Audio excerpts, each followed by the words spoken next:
Movie starting సీన్లో మనకు ఒక అందమైన ఇంట్లో సోఫీ అనే అమ్మాయి తన హస్బెండ్ జాన్తో కనిపిస్తుంది. ఇద్దరు పడుకొని అప్పుడే లేచారు అండ్ వాళ్ళు లేవగానే త్వరగా రెడీ అవుతూ ఉన్నారు వాళ్ళ డైలీ వర్క్స్కి వెళ్ళడానికి. కట్ చేస్తే ఇద్దరికి ఒక అబ్బాయి కూడా ఉన్నాడు. అతని పేరు రాక్సీ. అతను కాలేజ్కి వెళ్దామని రెడీ అవుతుంటాడు. ఇక జాన్ కూడా తన ఆఫీస్కి వెళ్ళడానికి రెడీగా ఉన్నాడు. వెళ్లే ముందు తన సన్తో మాట్లాడుతూ ఉంటాడు. ఇక్కడ మనకు అర్థమవుతూ ఉంటుంది జాన్కి రాక్సీ అంటే చాలా ఇష్టమని. అతను తన కొడుకుని చాలా ప్రేమిస్తాడు. కానీ ఇంకో సైడ్ తన వైఫ్ పైన అంత కేర్ చూపించడు అండ్ ఇద్దరి మధ్యలో అనుబంధం అంత గట్టిగా ఉండదు. ఇండైరెక్ట్గా చెప్పాలి అంటే నైట్ అసలు తన వైఫ్ని ఏమీ చేయడు. చెప్పాలంటే తన వైఫ్ ఒక రకంగా చాలా సాడ్గా అండ్ ఏదో జరగాలని వెయిట్ చేస్తూ ఉంటుంది. ఇదంతా ఇలా ఉండగా జాన్ ఆఫీస్కి వెళ్తాడు. కట్ చేస్తే ఇక్కడ జాన్ తన వైఫ్ పైన ఎందుకు కేర్ చూపించట్లేదు అంటే తన మనస్సంతా తన సెక్రటరీ పైన పడిపోతుంది. తన వైఫ్తో చేయాల్సిన పనులన్నీ తన సెక్రటరీతో చేస్తుంటాడు. సో ఇంకా తన వైఫ్ని ఏమాత్రం పట్టించుకోడు.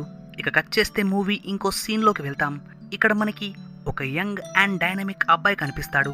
తన పేరు మెస్సీ. ఇతని వర్క్ ఏంటి అంటే ప్రపంచమంతా తిరుగుతూ అందమైన అమ్మాయిల్ని కనిపెట్టి వాళ్ళని ఫొటోస్ తీసుకుంటూ ఉంటాడు. ఇతను ఎప్పుడు కూడా చాలా మంత్స్ బయటే ఉంటాడు. చెప్పాలి అంటే ఈ మెస్సీకి మన జాన్ ఫ్యామిలీకి ఒక లింక్ ఉంది. మెస్సీ అసలు ఎవరు అంటే జాన్ యొక్క ఫస్ట్ వైఫ్ యొక్క కొడుకు. జాన్కి ఆల్రెడీ పెళ్ళైంది. తన ఫస్ట్ వైఫ్ చనిపోవడం వల్ల తను సెకండ్ వైఫ్ని పెళ్లి చేసుకున్నాడు అండ్ మెస్సీ తన ఫస్ట్ వైఫ్ కొడుకు. తను బయటికి వెళ్ళిపోయాడు. ఇక్కడ మెస్సీయే కాకుండా రాక్సీ కూడా తన ఫస్ట్ వైఫ్ కొడుకే. ఇక మెస్సీ ఇంటికి రాగానే సోఫీ అన్ని పనులు వదిలేసి తనని వెల్కమ్ చేస్తుంది. తనతో బాగా మాట్లాడుతూ సరే చెప్పు మెస్సీ, ఈసారి నువ్వు ఇంకెన్ని డేస్ ఉంటావు ఇక్కడ అని ఫన్నీగా మాట్లాడుతూ ఉంటుంది. అండ్ మెస్సీ అంటాడు ఇంకో 10 డేస్ ఉండి మళ్ళీ ప్రపంచం తిరగడానికి వెళ్ళిపోతా. ఇలా వాళ్ళు మాట్లాడుతూ సోఫీ మెస్సీ కోసం టీ కూడా పెడుతూ ఉంటుంది. ఇలా మనం అబ్జర్వ్ చేస్తూ ఉంటే మెస్సీ కళ్ళన్నీ ఇంకో విషయం పైన ఉన్నాయి. చెప్పాలంటే తన కన్ను సోఫీ పైన పడిపోయింది. సోఫీని ఏదో చేయాలని చూస్తున్నాడు. కానీ ఇంతవరకు మన వాడికి ఛాన్సే రాలేదు పాపం. ఎప్పుడు కూడా తను సోఫీని పొగుడుతూ ఉంటాడు. చెప్పాలంటే సోఫీ కూడా అంతా తెలుసు, కానీ తను సైలెంట్గా ఉంటుంది. ఎందుకు అంటే వాళ్ళిద్దరి మధ్యలో ఉన్న బాండింగ్ని పాడు చేసుకోవాలనుకోదు. కొద్దిసేపు అయ్యాక రాక్సీ కూడా ఇంటికి వస్తుంది అండ్ ఇద్దరు కూర్చొని మూవీ చూస్తూ ఉంటారు. At the same time Sophie వచ్చి మెస్సీకి చెప్తూ ఉంటుంది ఈరోజు జాన్ రాడు, ఎందుకంటే జాన్కి ఈరోజు వర్క్ ఉందంట, సో మనమే పడుకోవాలని చెప్తుంది. కానీ చెప్పాలంటే ఇక్కడ మెస్సీ జాన్ని కలవాలి అనుకుంటున్నాడు. సో అతని కోసం వెయిట్ చేస్తూ ఉంటాడు. Anyways next day morning Roxy త్వరగా కాలేజ్కి వెళ్ళిపోతుంది. కట్ చేస్తే ఇంకో సీన్లో సోఫీ మెస్సీ రూమ్ని క్లీన్ చేస్తూ ఉంటుంది. తను అంతా క్లీన్ చేస్తూ ఉంటే తన హ్యాండ్ కొన్ని వస్తువుల పైన పడుతుంది. ఆ వస్తువులు ఏంటి అంటే కొందరు అమ్మాయిల ఫొటోస్ అవి. ఇంకా క్లియర్గా చెప్పాలంటే ఆ ఫొటోస్లో అమ్మాయిలు డ్రెస్సెస్ లేకుండా ఉన్నారు. At the same time messy bath చేసి ఆ రూమ్కి వస్తాడు. ఇద్దరు మాట్లాడుకుంటున్న టైంలో సోఫీ అడుగుతుంది నువ్వు ఇలాంటి ఫొటోస్ కూడా తీస్తావా మెస్సీ అని. కానీ మెస్సీ ఏమీ మాట్లాడు. అతని దగ్గర ఆన్సర్ లేదు. కానీ తన దృష్టి మాత్రం అదే టైంలో సోఫీని ఏదో చేయాలి అని చూస్తున్నట్టుగా ఉంటుంది. సో సోఫీ బయటికి వెళ్ళిపోతుంది. కట్ చేస్తే ఇంకో సీన్లో ఇద్దరు ఇంటి బయట ఉంటారు. ఇద్దరు గార్డెన్లో కొంత వర్క్ చేస్తూ ఉంటారు. గార్డెన్ క్లీనింగ్ అండ్ ప్లాంటింగ్ లాంటివి. ఇక్కడ చూస్తూ ఉంటే మన సోఫీ మెస్సీకి కొన్ని ఫ్రూట్స్ గురించి చెప్తూ ఉంటుంది. ఈ ఫ్రూట్ ఇలా ఉంటుంది, దీన్ని ఇలా తినాలి అని చెప్తూ ఉంటే ఎట్ ద సేమ్ టైం మన మెస్సీ టైం చూసి సోఫీని గట్టిగా పట్టుకొని కొరికేస్తూ ఉంటాడు. ఇక్కడ ఇండైరెక్ట్గా చెప్పాలి అంటే సోఫీ కూడా అదే కావాలి. ఎందుకంటే తన హస్బెండ్ మధ్యలో తనకి ఏమీ కావట్లేదు. సో తను ఇలాంటి ఒక సిచ్యువేషన్ కోసమే వెయిట్ చేస్తూ ఉంది.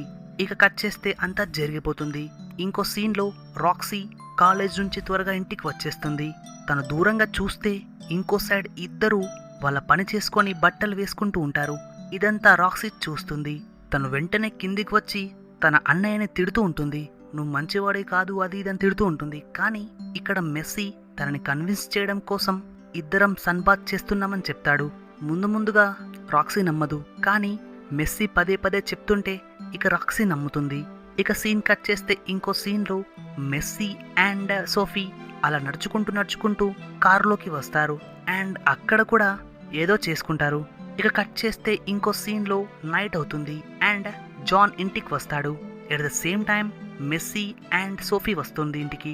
మెస్సీ చెప్తూ ఉంటాడు మేమిద్దరం బయటికి వెళ్ళాం మార్కెట్కి అని. ఇక జాన్ మెస్సీని అడుగుతూ ఉంటాడు ఎలా ఉన్నావు ఆల్ ఓకేనా అని. ఇంకో సైడ్ రాక్సీ వాష్రూమ్కి వెళ్తుంది. తను వెళ్ళగానే జాన్ అడుగుతూ ఉంటాడు మెస్సీని, నువ్వేదో ఒకటి చూసుకోవాలి, నువ్వు లైఫ్లో ఏదో ఒకటి అవ్వాలని చెప్తూ ఉంటాడు. కానీ మన మెస్సీ అంతగా పట్టించుకోడు. తను బయటికి వెళ్ళిపోతాడు. ఇక అందరూ డిన్నర్ చేస్తూ ఉంటారు. ఆ టైంలో కూడా మెస్సీ టేబుల్ కింద నుంచి సోఫీని ఏదో చేస్తూ ఉంటాడు. సోఫీ దీన్ని ఆపడం కోసం తన అక్కడి నుంచి లేచి వెళ్ళిపోతుంది. ఎందుకంటే సోఫీకి జాన్ అంటే చాలా భయం. వాళ్ళిద్దరి మధ్యలో ఉన్న బాండింగ్ని బ్రేక్ చేసుకోవడం తనకిష్టం లేదు. ఇక నైట్ అవుతూ ఉంటే జాన్కి నిద్ర వచ్చి పడుకుంటాడు. కానీ పక్కనే ఉన్న సోఫీకి మాత్రం నిద్ర రాదు. తన మైండ్లో వేరే రన్ అవుతూ ఉంటుంది. తనకు వేరే ఏదో కావాలి. ఇక తను లైట్ ఆఫ్ చేసి పడుకుందాం అనుకుంటుంది. కానీ తనకు నిద్ర రాదు. సో తను జాన్ని లేపడానికి ట్రై చేస్తూ ఉంటుంది. కానీ ఇక్కడ జాన్ లేవడు. ఇక్కడ సోఫీకి పదే పదే అదే సీన్ గుర్తుకు వస్తూ ఉంటుంది, గార్డెన్ సీన్. ఇక ఏం చేసేది లేక మెల్లమెల్లగా లేచి మెస్సీ దగ్గరికి వెళ్ళిపోతుంది.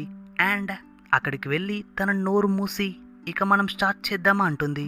ఇక్కడ మెస్సీకి కూడా సోఫీ అంటే చాలా ఇష్టం.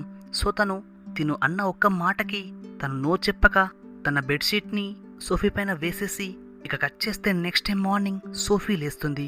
తనకు అర్థమవుతుంది తను మెస్సీ రూమ్లో ఉందని. సో తను ఫాస్ట్గా తన బట్టలు వేసుకొని బయటికి వచ్చేస్తుంది. కానీ బయట చూస్తే తనకు రాక్సీ కనిపిస్తుంది. ఇక ఆ టైంలో సోఫీ మెస్సీ రూమ్లోంచి బయటికి రావడం చూశాక రాక్సీకి మొత్తం అర్థమవుతుంది. చెప్పాలంటే రాక్సీ ఇక్కడ చాలా కోపంగా ఉంటుంది. కానీ సైలెంట్గా వెళ్ళిపోతుంది. ఇక తను వెళ్ళిపోయాక సోఫీ వచ్చి తన రూమ్లో పడుకుంటుంది. ఇక్కడ సోఫీ లక్కీ, ఇంకా జాన్ లేవలేదు. కానీ ఇంకా సోఫీకి రాక్సీ పైన చాలా డౌట్గా అండ్ భయంగా ఉంటుంది. ఎక్కడ రాక్సీ ఇదంతా వాళ్ళ ఫాదర్కి చెప్తుందేమో అని భయపడుతుంది. At the same time John లేస్తాడు, రెడీ అవుతాడు అండ్ ఆఫీస్కి వెళ్ళిపోతాడు. తను వెళ్ళిపోయాక మళ్ళీ మెస్సీ వస్తాడు సోఫీ రూమ్లోకి. అండ్ మళ్ళీ సేమ్ సినారియో. చెప్పాలంటే ఇప్పుడు మెస్సీకి సోఫీ ప్రపంచంలో అందమైన అమ్మాయిలాగా కనిపిస్తుంది. సో ఇప్పుడు తన ఫొటోస్ తీస్తూ ఉంటాడు. ఇక్కడ కట్ చేస్తే మన జాన్ తనేదో వర్క్ చేసుకోవడం కోసం ఆఫీస్కి వెళ్ళలేదు, తన సెక్రటరీ పని చెప్పేందుకు వెళ్ళినట్టుంటాడు. అక్కడ తన పని పడుతూ ఉంటాడు. ఇంకో సీన్లో రాక్సీ ఇంటికి వస్తుంది అండ్ సోఫీకి చెప్తూ ఉంటుంది, నువ్వు అండ్ మెస్సీ చేసేది చాలా తప్పంటుంది. ఇక్కడ సోఫీ ఎక్స్ప్లెయిన్ చేయడానికి ట్రై చేస్తూ ఉంటుంది. కానీ ఇక్కడ రాక్సీ ఏమాత్రం వాళ్ళ మాటే వినదు. కట్ చేస్తే ఇంకో సీన్లో సోఫీ అండ్ మెస్సీ ఒక కఫేకి వెళ్తారు డిస్కస్ చేసుకోవడానికి, ఎలా రాక్సీని కన్విన్స్ చేయాలి అని. ఇక్కడ అప్పుడే సోఫీ చెప్తుంది, నిన్ను ప్రేమించట్లేదు, నేను కేవలం నా పని చేసుకుంటున్నా అంతే అంటుంది. ఇది వినగానే మెస్సీ మనసు ఒక్కసారిగా విరిగిపోతుంది. ఎందుకంటే ఇక్కడ మెస్సీ సోఫీని ఇష్టపడుతున్నాడు.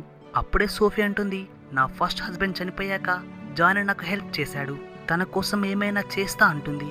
ఇదంతా వింటుంటే మెస్సీకి అర్థమవుతుంది ఇక్కడ సోఫీకి అన్నింటికంటే ముందు తన ఫ్యామిలీ ఇంపార్టెంట్ అని, తన ఫ్యామిలీ తర్వాతే ఏదైనా అని. కొద్దిసేపు అయ్యాక ఇద్దరు ఇంటికి వెళ్తారు. ఇక్కడ రాక్సీ మళ్ళీ ఇద్దరిని ఎగతాళి చేస్తూ అంటూ ఉంటుంది, ఇప్పుడెక్కడ చేసుకొని వస్తున్నారు అని. ఇక్కడ సోఫీ తనకి మళ్ళీ ఎక్స్ప్లెయిన్ చేయడానికి ట్రై చేస్తుంది. కానీ రాక్సీ ఏ మాట వినదు. ఇక నైట్ టైంలో సోఫీ వెళ్ళి రాక్సీకి సారీ చెప్పి తనకంతా ఎక్స్ప్లెయిన్ చేస్తుంది.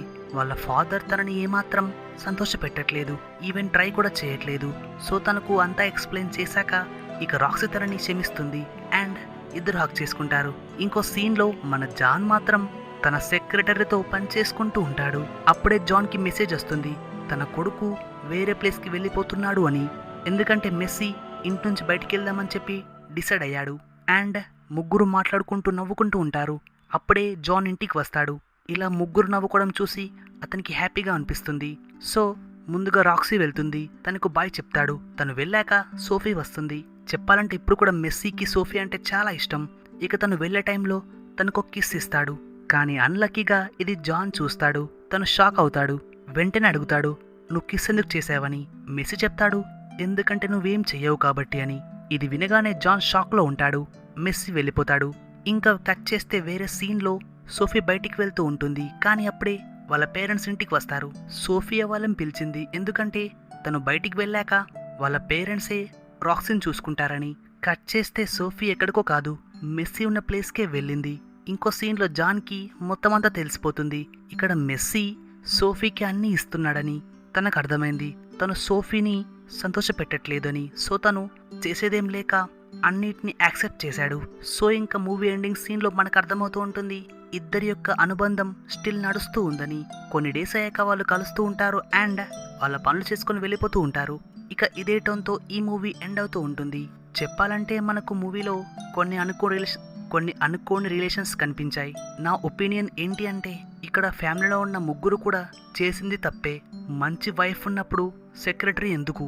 అండ్ ఇంకో సీన్లో మెస్సీకి సోఫీ పైన ఇంట్రెస్ట్ ఎందుకు? ఇంకా సోఫీ విషయానికి వస్తే నాకేం చెప్పాలో అర్థం అవ్వట్లేదు, ఎందుకంటే తనున్న కండిషన్ అలాంటిది. సో మీకేం అర్థమైందో కామెంట్ చేసి చెప్పండి. అండ్ మీకు నా ఎక్స్ప్లెనేషన్ నచ్చినట్టయితే మన ఛానల్ని సబ్స్క్రైబ్ చేయండి అండ్ వీడియోకి లైక్ చేసి కామెంట్ చేయండి. Thank you for